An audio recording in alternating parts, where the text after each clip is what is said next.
Apakah kalian punya mimpi yang sangat besar? Sangat besar melebihi harapan orang tua.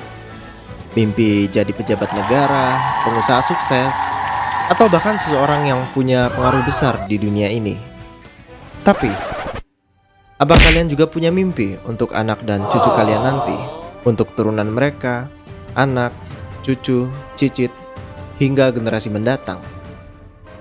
Dan tahukah kalian apa yang paling berdampak pada mereka?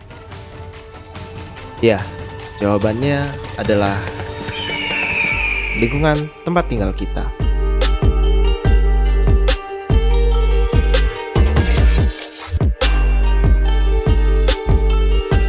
Mungkin terdengar sepele, tapi coba lihat perjalanan sederhana ini. Sebuah puntung rokok kecil tampaknya tak berbahaya.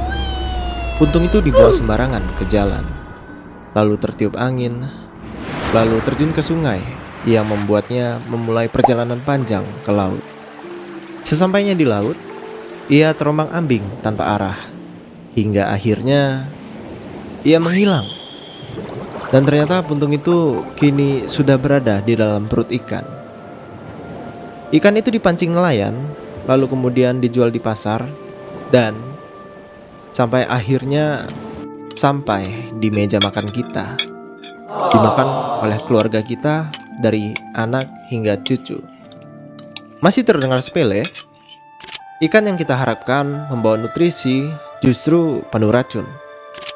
Tentunya ini bukan sesuatu yang bisa kita abaikan, bukan? Jadi mau sampai kapan kita menutup mata terhadap lingkungan?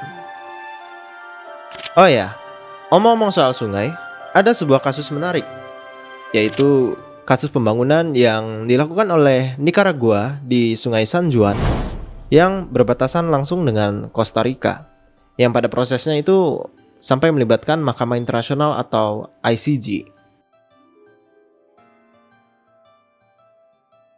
Kasus ini sebenarnya merupakan tindakan dengan skala yang nggak begitu besar jika dibandingkan dengan proyek negara lainnya.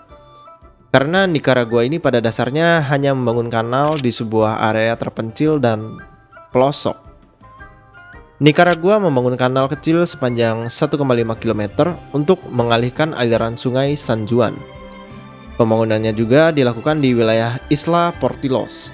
Wilayah ini adalah daerah yang sebagian besar terdiri dari lahan basah dan rawa yang jauh dari pemukiman manusia.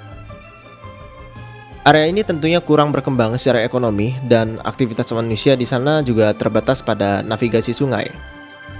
Tapi kenapa sampai melibatkan ICJ jika kasus ini merupakan sebuah kasus dengan skala yang tergolong kecil?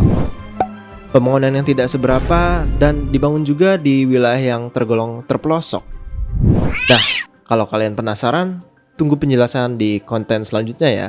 Terima kasih.